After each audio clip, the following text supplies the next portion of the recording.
Welcome to Sipping Reality X with Jill and Megan. Thank you for joining us today. I love that. A little moan. I can't stop. We've both been doing that all morning. We had a fabulous weekend. And we did.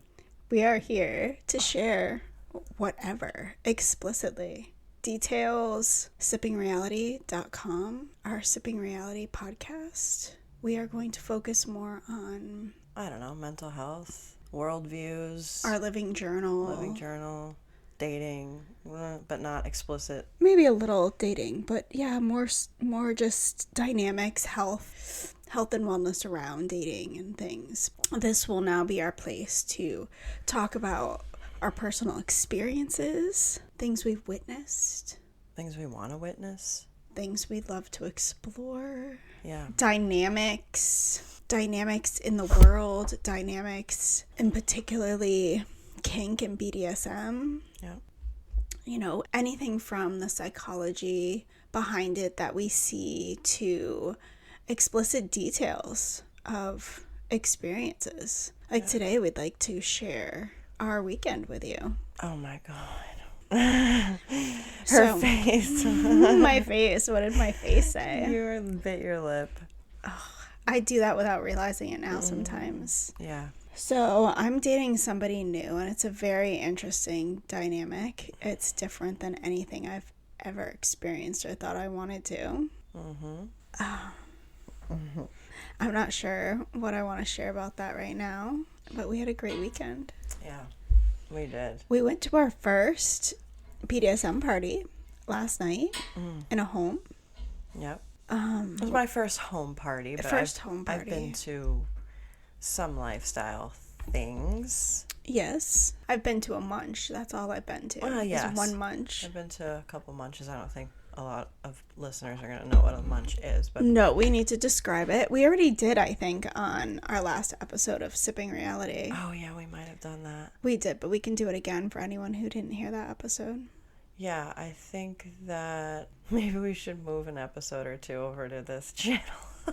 No, we're just going to leave it. Yeah, I think so. That is what it is. That's fine. This is our progression as we continue to develop, and it will continue to Organize where we're putting our thoughts. our direction and everything. So a munch is what they call on FetLife.com a function where people get together at a bar, brewery, Wherever. like karaoke nights. They have all kinds of different types of munches, right? Yeah. In different areas, wherever somebody wants to host one. Yeah, and it's just They a can vanilla host get one. together. Yes. I mean, vanilla get together with a lot of non-vanilla people. Yes. But yes, it's out in public, so there's no play, there's no anything like that, but it's just a place to socialize in person with other people with similar sexual interest or not, just to get to know the community in general and be a part of the lifestyle of it all. Yeah, that's been interesting too, because I've been exploring that on my own for the last almost 2 years. I went to my first munch, I don't know, a year ago now, and I've been kind of doing it solo. I've met a lot of cool people. And, Yeah. And it's been really encouraging too to meet people that are, I mean, there are some people that they just really have grown into their sexuality, and it's been really inspiring to kind of remove the shame around everything.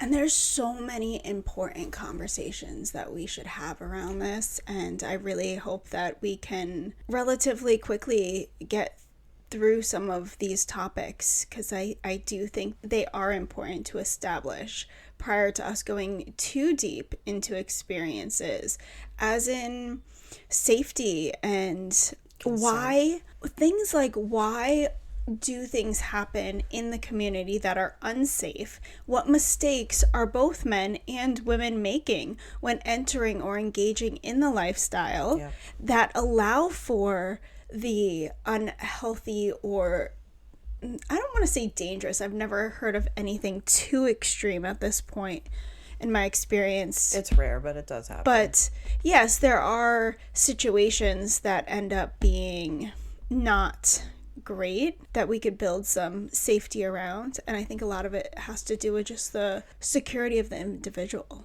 Yeah. going into it, as we have to establish ourselves as Well, I think that's another big reason why we wanted to start Sipping Reality X too, is not only do we want to be explicit and talk about things in detail of this aspect of life, but also hit upon the safety of exploring in the lifestyle. And I mean, really, in general, in the dating world anyways. I don't think the two are very far separated from each other. I don't think so either. I think all the same things, and even more so in just the general public, happen in bars and home parties and things that actually, what I recognized last night going to a lifestyle party at a home, is there is a lot of protection, security, safety, signing of waivers, payment. Just Guard. payment for entering the door creates a level of commitment and vetting. Yes, and because it's a community, once you go, I really recognized how going to one party, I entered the community.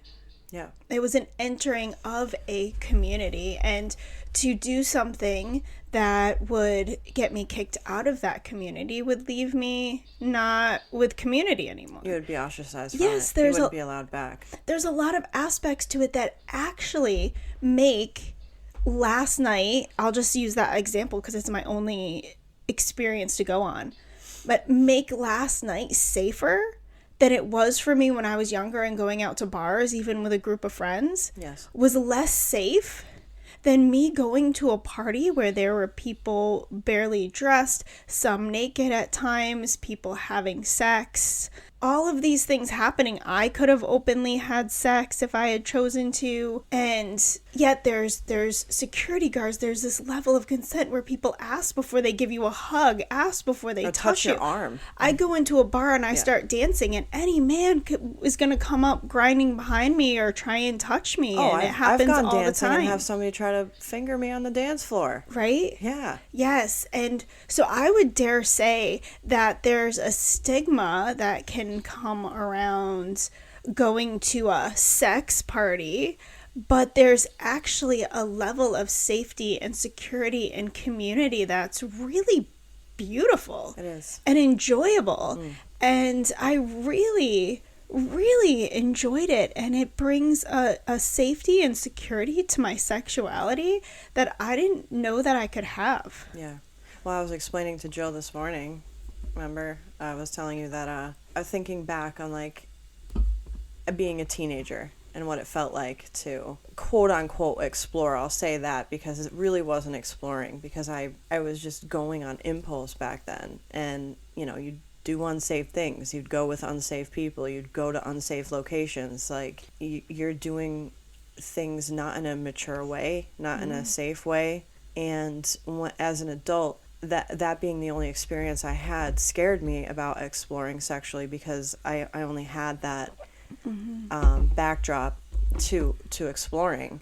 Yes. And there was a lot of shame around that too, that was gained from that kind of behavior as a teenager, because it's a really hard line to draw with like teenagers growing up. Like, how much do you tell them about sex? Like, do you let them explore? Do you not? Like, do you try to restrict them? I mean, I don't think anybody could have stopped me from what I did as a teenager, but if somebody had explained to me how to be safe and make better decisions, and not go to unsafe locations. And well, I talked on that episode, I forget which episode it was, but I talked about my mom and how she responded to me when I was a preteen and teenager, early teenager, about sex, and how she never spoke to me about it, right? Yep. And how that just left me not knowing. And that actually left me very unsafe.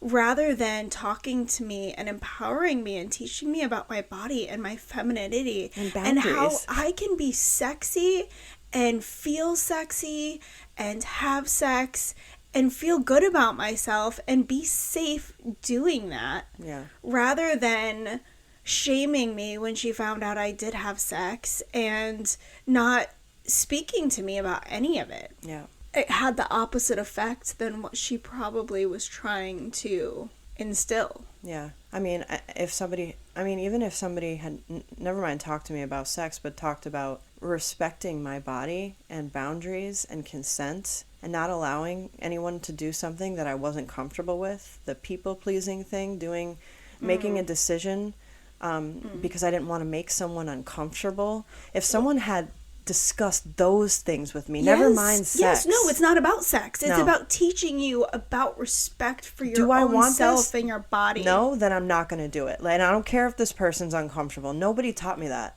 If that person's uncomfortable, There's then something they're wrong with them. Yes. Yeah. And that's why I said earlier that there's what safety you bring into entering this community is based on your level of self-security. Yeah. Because if I walk into this community, which I am, as a secure, now 45 year-old woman, I am noticing that I have the ability to place these healthy, not limiting, but nice and healthy boundaries and say no and know what I want and be willing to lose somebody in order to not lose myself. Yes. Yeah. Ooh, Yeah. that's like deep. Yeah. Yeah. No, it's important because you Yeah. do. I mean, the power that it gives you to be able to say no to somebody and not care about their reaction, I think is the most important lesson that we could teach a child Yep. from a young age. Yep. If I say no to you and you get upset, there's something wrong with you and not me, and I need to recognize that I just found out you're not a safe person or somebody I want to be around. Yep, and therefore I now exclude you from my bubble, from my life. But this goes as deep as, I think back being a child. Oh, give uncle a hug. Oh, yeah. And the child's like, I don't want to. And you're like, oh, that's not nice. Give them a hug. No. I've taught my kids, you do not have to hug that person if you do not want to. Yes. And you hold on. It doesn't matter how uncle feels if you don't want to hug them. Right? If uncle's offended, he can kick rocks. Yes. And I want my kid to really feel that. Yeah. So we met some people last night, and we met this one particular couple. They were wonderful people. And he was like, I'm all about consent. And he asked before he did anything. He asked before he reached over Megan to grab something. He asked if he could give a kiss on the cheek. He asked, he had a lot of sensory toys. They teach, they're big in the community, and they do teaching of BDSM and all of that, so they're very well versed and have all the toys and all the things. And they had brought some with them, and they wanted to share and have people experience them, but just so thoughtful and mindful of staying a few feet back, not coming too close, but yet sitting and engaging in eye contact, but not in your space. It was a very comfortable distance. Yep. I noticed afterwards that I felt very comfortable because of that.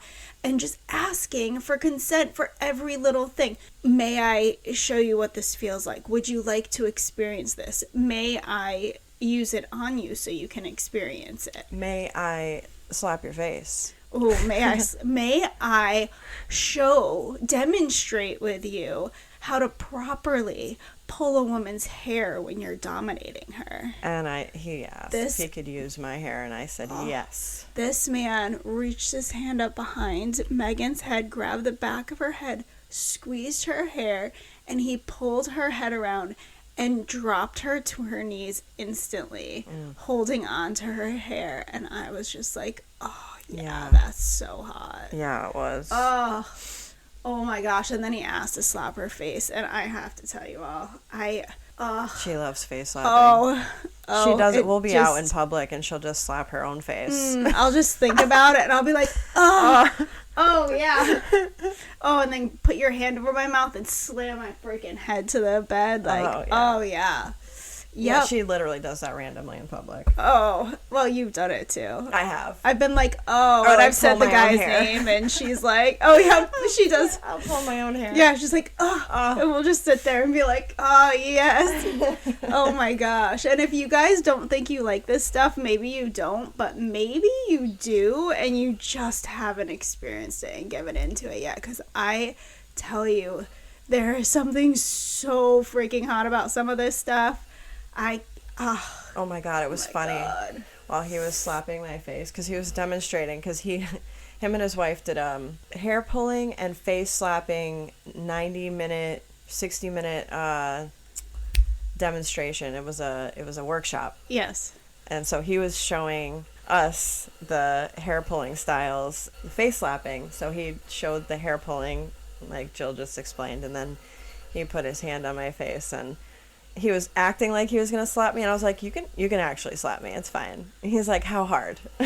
I'm like, well, like moderate.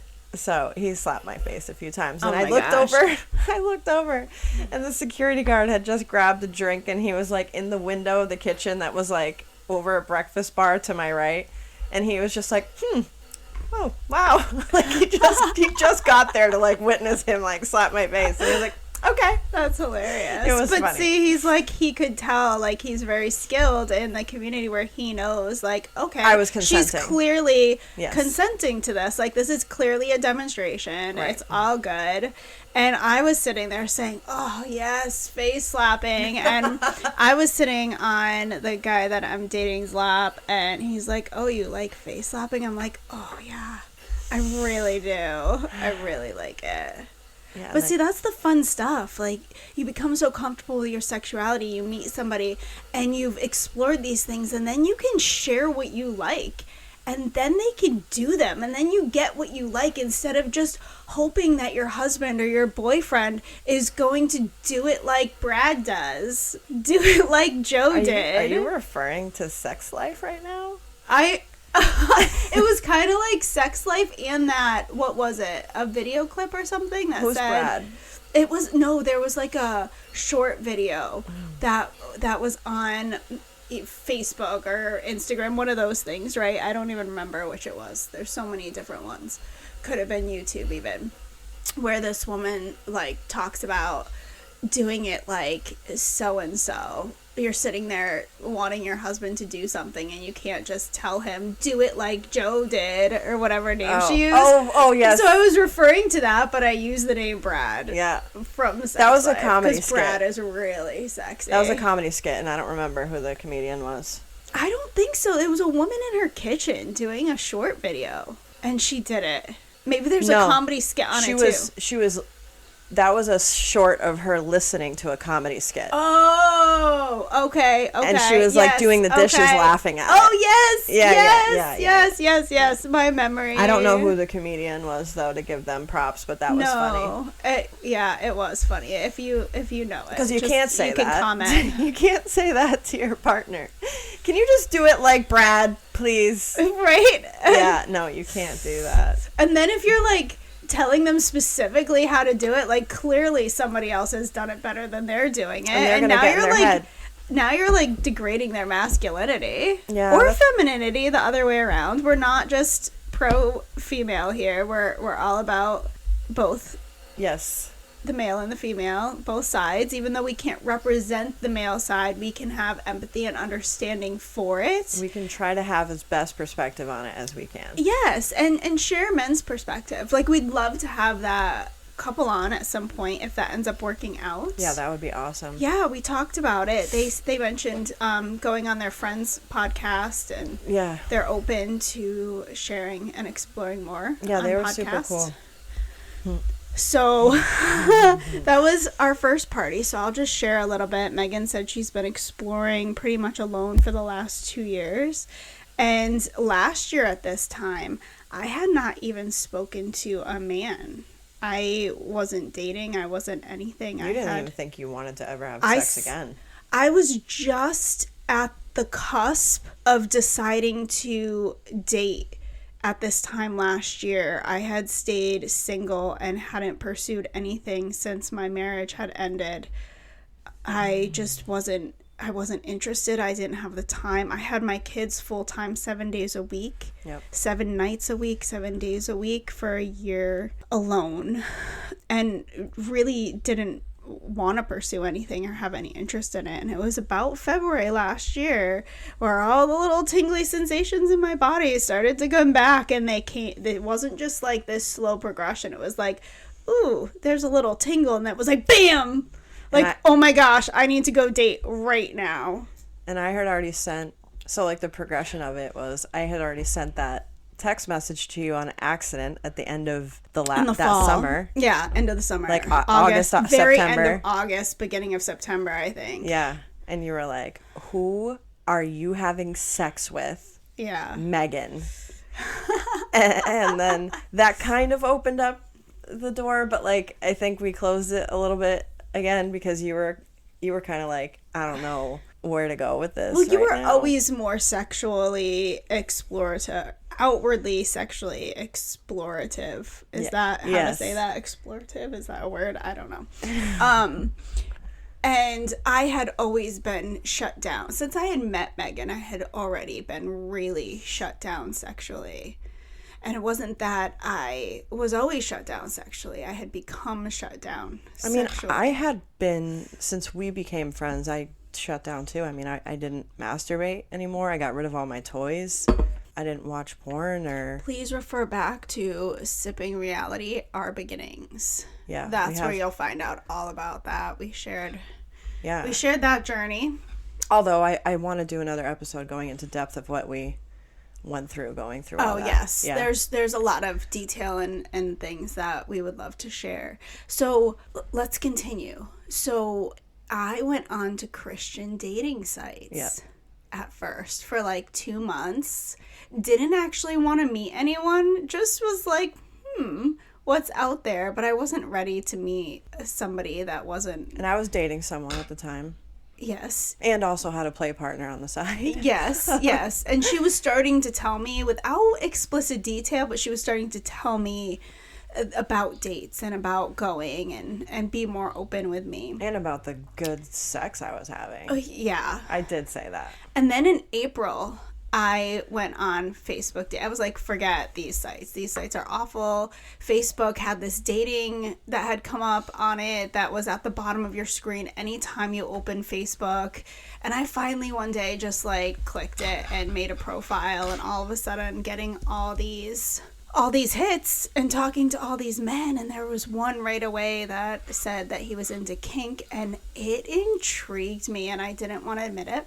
Well, at first you told me you saw that and you were like, nope, I gotta stay away from him. But I didn't swipe left. Nope. I left him sitting there. I actually went off the app, so I didn't have to swipe left or right. I just left him there. And then the next day, over 24 hours later, I went back on to Facebook dating, and this time I looked at it and I was just like, heart. I was like, okay. And then he messaged me and I started talking to him. And then after that you were like, I had to be with this man. You're like, now I can't stop thinking about like sex, having sex with someone. And him specifically, because the connection was so what's the word, like electricity, like energetic draw. Like I was so drawn. I was like, oh my gosh, I was like, I really want to take this slow. I'm not ready. I haven't had sex in 3 years, even though I was married. I don't know. You were like, I don't know how to get this out of my head. I said, but I don't think I can stop. And I kept trying to get him to set boundaries. And I finally said, I said, it's not fair to you that I want you to set these sexual boundaries and I can't set them. So we're just going to do this. And he was happy to comply. And it was it was like nothing I had experienced before. Yep. It was so much better. And we never even got into kink because we only dated for a couple months. And then that's when I was like, okay, Megan, let's make a real profile. And I was all in to explore the kink community. After that. And not to the depths that Megan was into it, because she was ahead of me on the path. But slowly. I mean, I kind of was in it my whole You've been in it life. for a while. I mean, I've been in chat rooms since I was 13. I mean, I've heard everything. There's probably not anything I haven't heard at this point. I mean, being in chat rooms and talking to hundreds and hundreds of men over the last 20 years. Yeah, so I mean, you know what's interesting? I used to watch a lot more porn when I was married than I do now. Now I don't really care for it. Well, knowing her ex, that doesn't really surprise me. I mean, Side note. Yeah, I don't know. I think also I was very restricted in my being able to explore. So all I could do was fantasize, and I thought I had a porn addiction. Well, and I didn't have a porn you don't, addiction. because you don't need it. Because you don't need it. I don't. Last Absolutely night, not. what we experienced, I said, see, porn is cheesy. Like, what we... It's fake. Yes, what we experienced last night, I said that was so much hotter. Like, that was so much better than porn. And so we do want to wrap up here, but I started off by talking about this weekend and last night, so I do want to share. I'm totally fine. Yeah, this is the place for it, where we're gonna share it all. This is X-rated, which is why it's called Sipping Reality X. So we will say it all. And so it was my first experience at a party or a club or any group setting. I'd never been to anything like that. Just recently started dating this guy. That's all it's at right now at this point. But invited him. He came along. It was my birthday celebration. We looked up and events, saw this party, and we're like, yes, that's the one I want to go to. It was a pajama party. A sexy pajama party. Yes, so we were wearing little black lacy things, and we got some black heels to go with it, and we're pretty much naked. Not naked, but... No, we weren't. I mean, on the beach, I'd have a little bit less on than I had on. Yeah. But just slightly. Yeah, true, yeah. Just slightly. And we... Oh my goodness. Megan was asked by this couple if she wanted to, maybe, do you want to share this instead of me? Sure. I don't want to share your thunder here. No, it's fine. So yeah, I was asked if I wanted them to use a strap-on on me in the swing downstairs. So I said, sure. And then I got up, and Jill's like, where are you going? I'm like, they're going to go use a strap-on on me in the swing downstairs. She's like, I'm coming. I said, can I come? I want to watch. I'm like, yeah, you're going downstairs. Yeah. And then the guy I'm with asked, do you want to go? And I said, yeah, of course. Like, I want to go. Let's go downstairs. And so we went to the room, and me and him went and sat in a chair. Yeah, and I got on the swing, and they handcuffed me. There was like a bar above. And blindfolded you. Yeah, they blindfolded me, hot. handcuffed me, so my hands were like above They my were head. handcuffed and tied up to the strap on the top of the swing. Yeah. It was so hot. Yeah, there's like a bar going across the top. Yeah. Yeah, and yeah, the wife ended up using the strap on, and it was really fucking hot. Oh my god. It really was. It was so wild. And while that was happening, I was sitting on a chair getting fingered. And her husband, the woman's husband, worshipped my feet. He asked if he could, and I said, see, this is the dynamic that we'll get more into and talk about. I said, it's up to him, referring to the man that I was with.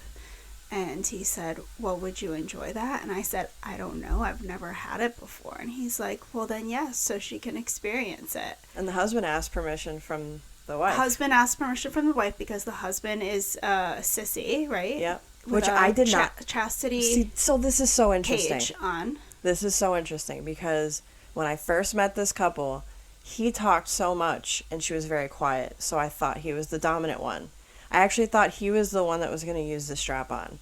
But it ended up she was his dominant, and they had switched, and she was for 10 years in the beginning of their marriage. He was the dom, or the lady, and she was the sub, as she would like to be called. Yes, I love She's that. the lady. Call me my lady, and I'll melt at your feet. I had no idea that she was so dominant, and it came through when she was using the strap on. But then when I heard him ask permission, it was clear what the dynamic was. And we had already talked to me and the partner that I was with had already talked to them. So I had already heard the story of how he was the dominant and then she became the dominant. So I had already known that. But I didn't know. Yes, so it was interesting how I was like just listening, which is all I could do. Yes. I couldn't see. I couldn't move. Oh, I love that. Yeah, I was stuck there. It was great. So I watched her. I've never watched Megan do anything sexual before. So that was our first party and my first experience watching her. And I watched her get railed by a woman with a strap on, blindfolded. Oh, and this woman was like grabbing her tits and just pulling them. And I was just like, wow, look at what she's doing to yeah, she her really fucking railed breasts. me. I was like, what? Yeah. Yeah. That was so awesome. Oh my gosh, she loved it so much. And I was like, it turned me on so much knowing you were there. And you were disturbed that you weren't disturbed. I was disturbed at how undisturbed I was because I was completely comfortable, enjoying myself in every way. It was just I was absolutely relaxed, beyond relaxed, Yeah. completely enjoyable, the whole situation. I had no worries, no discomfort. There were other people coming in, Watching. getting men taking out their cocks and getting their cocks rubbed, sucked on, women coming in with rope tops on, their breasts fully exposed, all of this. And it was not uncomfortable at all. No. I was not under the influence of any substance. Nope, I don't need to be. Zero alcohol, I'm a zero super marijuana, exhibitionist, nothing. and I don't need any influence of substances to do it. No, it was just really absolutely wonderful, enjoyable experience. It was. And that couple was so lovely with consent and like checking in And I love how he asked me if Megan would video or pictures. I loved how he asked me consent to take pictures of Megan, and I know her well enough that I was like, she would be upset if you didn't. Please do. Yes. I said she will love it. She's an exhibitionist. So he did. And the thing about this man is I know that he didn't get her consent. He would have deleted them. There was so much safety in this room. There was so much, I don't even know the word for it, but it just felt so relaxed and safe and enjoyable. Well, that's why when they asked me upstairs, I was like, yeah, why not? Like, I'd love to experience that. Yeah, it was the best. And I'm like, Jill, are you coming? It was the best thing in the house that happened all night at the whole party. It was the highlight of the night for the party. Yeah, it was good. And there were 2 people that were having sex in the upstairs room when we were leaving. Well, there was some stuff on the St. Andrew's Cross. Oh, that there was a kind of lot. fun Yes. too, yeah. There was that, and then there was also the, what do you call it? Bench. There was also a bench. Yep. And so there were Spanking women bench. getting spanked, flogged, Yep. things like that happening throughout the night. Flogged. That's the Flogged. word I couldn't frickin' think of. Oh Floggers. my gosh, this man, the husband had a flogger that was so soft. It was amazing. Oh yeah, they were putting it on my neck while I was in the swing. Oh, I would just be able to, I don't know. I could take that for hours. Yeah, that was So really nice. I love the soft and sensory gentle. play. There is something crave about it. having like multiple hands and sensations happening during penetration that is like, I don't even know how to describe. We should do a show on each particular thing, like sensory deprivation or even just spanking or discipline, dom sub, daddy, Dynamics. like different dynamics. There's so I many have things so much that to we say on have to get dynamics. into. And of course we want to like say it all right now, Yeah, but we can't. Yeah. Yes, we will wrap up right now, but we're planning on continuing as best we can weekly, just like we do on Sipping Reality. And now we'll have more of a focus for our Sipping Reality show. And we're moving all our explicit content over to Sipping Reality X. Yes. It will be found on our erotica page on Yep. sippingreality.com. Yes. So continue to check out that site. We will have more writings as we progress. We will have Sipping Reality X there available through Spotify Yep. alone, There'll be a I widget believe, on the blog on the page. Yep. And we look forward to exploring all of this with you and sharing our journey with you. We're excited. Yeah, this is great. We're really excited about this new channel and direction. Yes, thank you so much for joining us and listening, and continue to come back because we're going to have so much more to talk about. Yes, please subscribe and share, and we love you all so much. Bye. Bye.